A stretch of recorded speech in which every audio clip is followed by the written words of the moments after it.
Hello and welcome. We're going to dive into 5 really powerful lessons for our modern world, all inspired by the book 21 Lessons for the 21st Century. My goal here is to break down these big ideas and get you totally prepped for your upcoming workshop discussion. All right, let's jump right into our first lesson. We're calling it the age of disillusionment.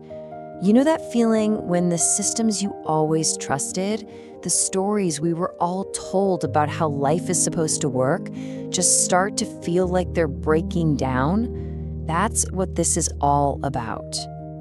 Now, the important thing to get here is that this isn't just about big, abstract political ideas failing us.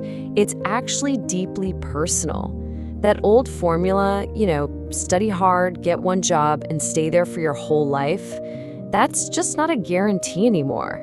Technology and a crazy fast-changing economy have made our reality way more complex than what our parents were prepared for.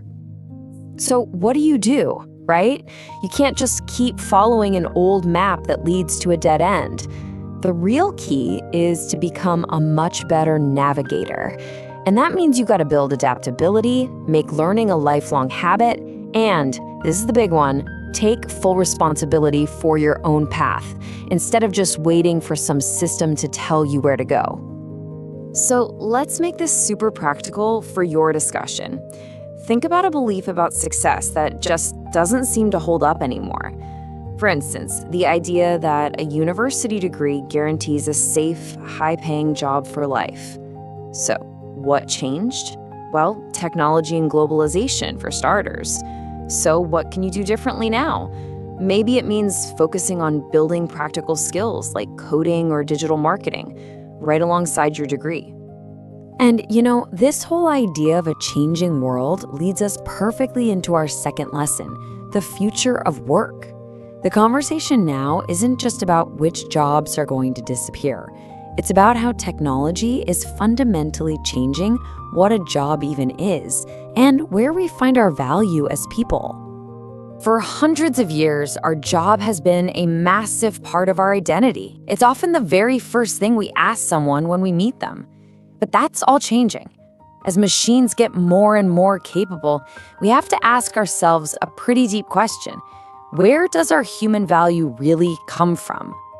This really captures the two sides of the challenge perfectly. On one hand, jobs with repetitive tasks are definitely at risk. But the much more important question is, what's left for us? And the answer lies in all the skills that are uniquely human.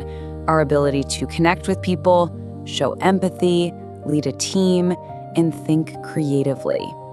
So the goal isn't to try to compete with AI. That's a losing battle. It's to collaborate with it. The real strategy here is active growth. We need to double down on our human strengths, things like communication and emotional intelligence, and learn to use AI as a powerful partner to make our work even better. Okay, for your workshop prep, think about how this hits you directly. For example, if you're a marketer, you might let AI handle all the data analysis while you focus on the creative campaign strategy. A specific action could be deciding to take a course on a new AI marketing tool like this month. So, what's your plan? Our third lesson looks at liberty. And we're not just talking about it as some legal right.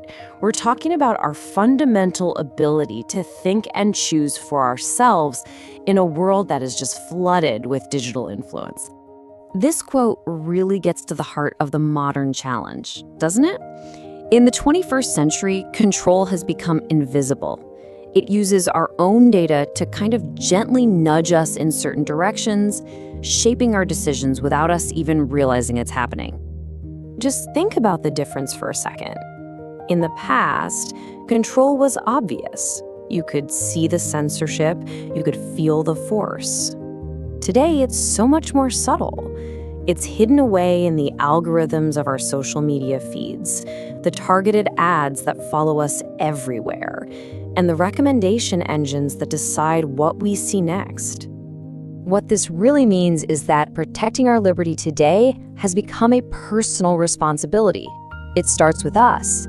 We have to guard our own attention. We need to pause before reacting emotionally to something we see online. And we have to constantly ask that critical question. Is this really my own thought, or is it just suggested to me? So, for your discussion, think about your specific daily habits. A practical habit could be setting a 30-minute daily limit on social media. A mental habit could be asking yourself, wait, why is this content making me so angry, before you hit that share button? That kind of self-awareness is your best defense. Okay, our next lesson is on equality. And this is where we see that technology is truly a double-edged sword. I mean, while it creates these unbelievable opportunities for some of us, it also threatens to make the gap between people wider than ever before. You see, the key insight here is that just owning a smartphone doesn't make everyone equal. The real power today lies in data and AI, and this creates a brand new divide. A divide between those who actively use technology to learn and create, and those who just passively use it for entertainment. At the end of the day, this shows that we all have a choice. We can be passive consumers, just endlessly scrolling through feeds, or we can choose to be active creators and learners, using the incredibly powerful tools we already have in our pockets. The power is in how you decide to use it.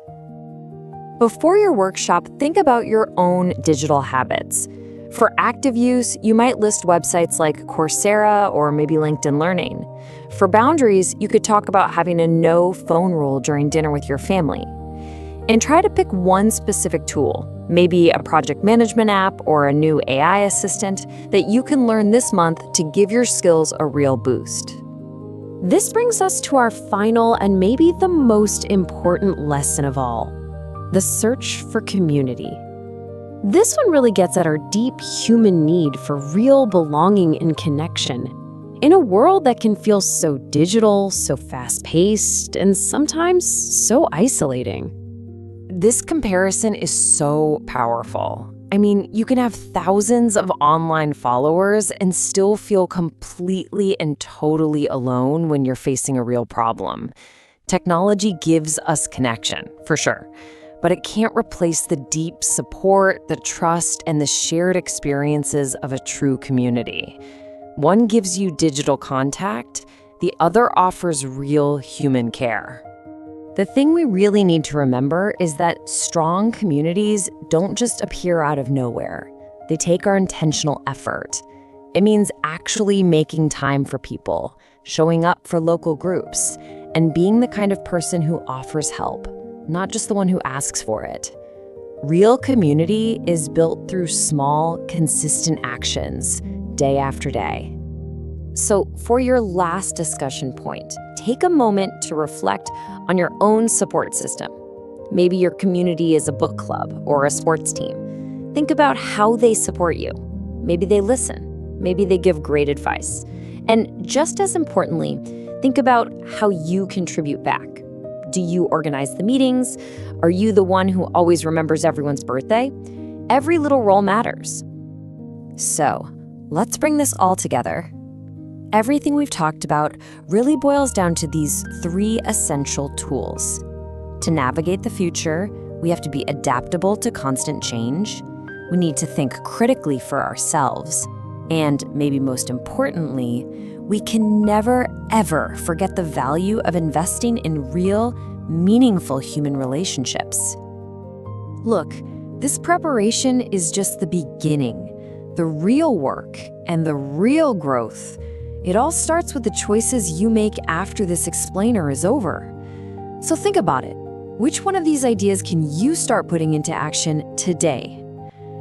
Join Beyond Norm Knowledge Workshop to master English and stay ahead in your career.